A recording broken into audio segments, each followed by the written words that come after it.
Bismillah. Assalamualaikum warahmatullahi wabarakatuh. Baik, kita lanjutkan materi tentang CSS. Sebelumnya kita sudah implementasi CSS dalam bentuk inline, artinya implementasi langsung pada tag HTML itu sendiri. Kemudian embedded, implementasi CSS menggunakan atau di dalam perintah style yang diletakkan di dalam tag head. Kemudian yang ketiga, kita implementasikan CSS dalam bentuk eksternal, artinya membuat satu file khusus CSS, kemudian dipanggil pada halaman HTML yang kita gunakan. Kemudian kita juga sudah mengimplementasikan CSS ke dalam komponen CSS, itu kelas. Jadi sudah kita implementasikan komponen CSS pada bagian kelas. Kemudian komponen CSS yang lain itu adalah ID selector. Jadi selain class selector juga bisa menggunakan ID selector. Jadi kalau misalnya dia ID, berarti ini kita ganti dengan perintah PID. Jadi kemudian apa nama ID-nya? Sama seperti penggunaan class selector.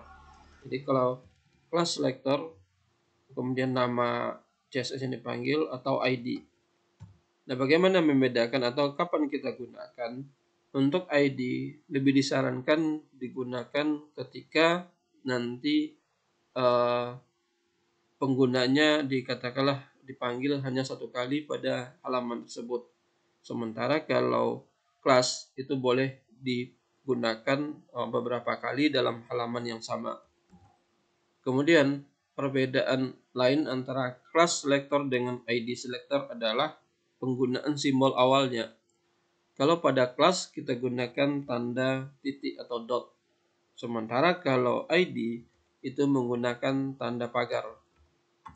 Jadi kalau seperti ada tanda pagar di awal, ini menandakan bahwasanya itu adalah ID selector. Nah, kalau kelas menggunakan dot di awalnya atau titik, kemudian pada ID menggunakan tanda pagar. Untuk prinsip pemanggilannya sama, artinya kita buatkan apakah dia kelas, seandainya tanda awalnya titik, kemudian nama kelas yang kita buat, atau kalau kita buat tanda awalnya pagar berarti dibuat dengan tanda ID, kemudian nama ID-nya. Jadi yang pembedanya hanya masalah penggunaan simbol, kemudian implementasi di halaman web yang kita gunakan. Kalau munculnya hanya satu kali, itu kita bisa pakai ID. Kalau munculnya cukup sering, lebih baik digunakan kelas.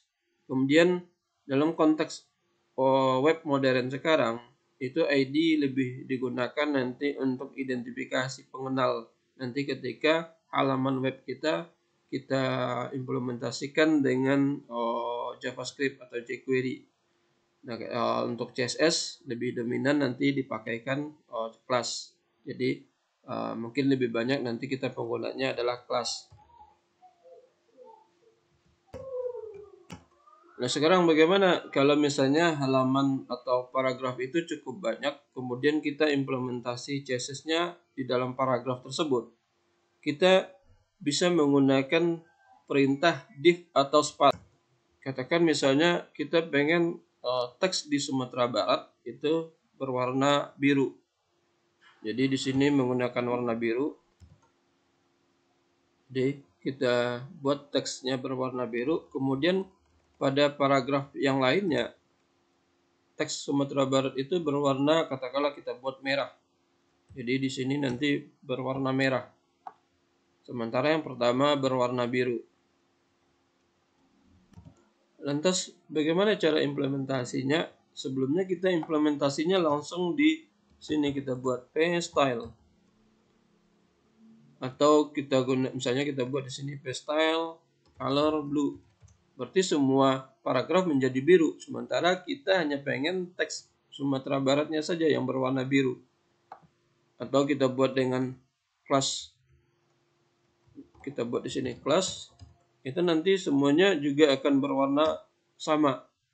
Nah, kita di sini hanya ingin yang berwarna biru adalah teks Sumatera Baratnya saja, berarti tidak cocok lagi penggunaan atau implementasi CSS-nya langsung pada tag HTML itu sendiri.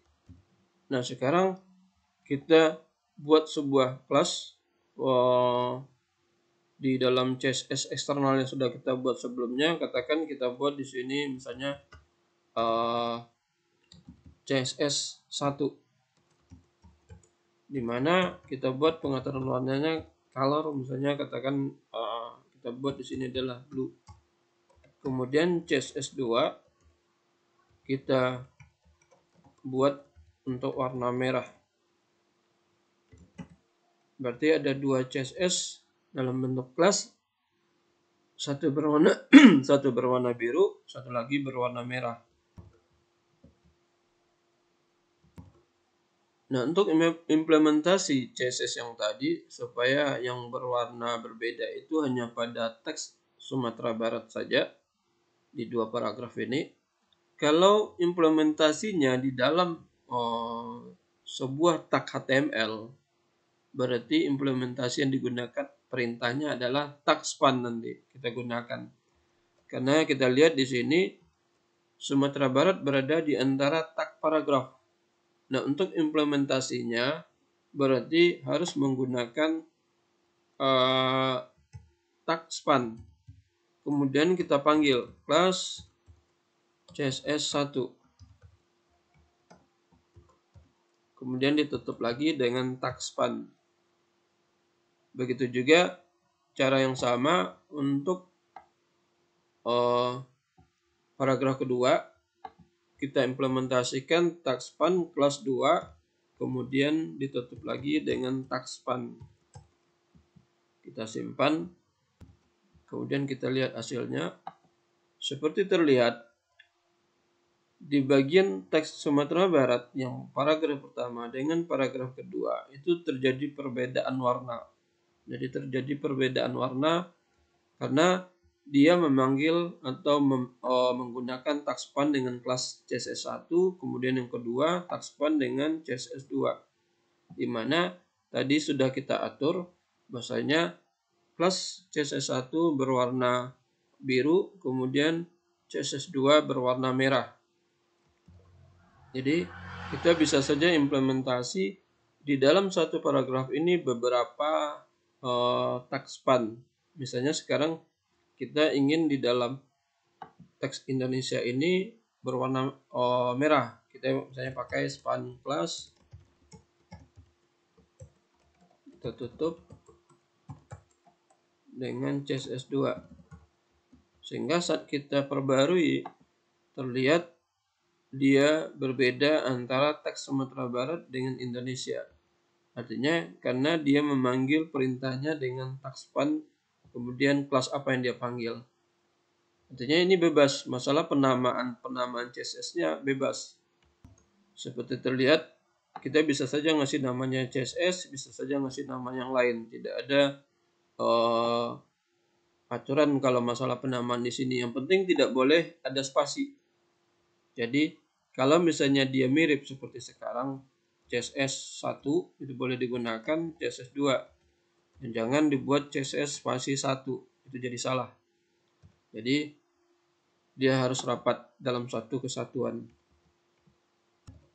Kita juga bisa menambahkan dengan CSS baru, kelas baru. Misalnya kita buat di sini kelas 3, warnanya misalnya katakan kita gunakan tetap merah. Kemudian jenis hurufnya berbeda, kita buat font family-nya katakan Arial. Kalau yang lainnya dia akan menggunakan, kita lihat pengaturan di body atau font menggunakan pengaturan di paragraf Arial. Berarti kita buat di sini perdana. Kemudian kita mau ukurannya juga berbeda. Berarti kita buat font size. Kita gunakan pixel misalnya 20 px, 20 pixel. Nah, setelah selesai, kita implementasikan ke halaman HTML kita. Anggap kita buat di pemerintahan. Berarti kita panggil span class CSS 3. dan kita perbarui. Nah, terlihat dia berbeda secara ukuran dan secara jenis huruf. Kita juga bisa menambahkan hal yang lainnya. Kita misalnya mau di sini katakan kita mau dia tebal, font weight bold. Kita mau dia bergaris bawah, font text decoration.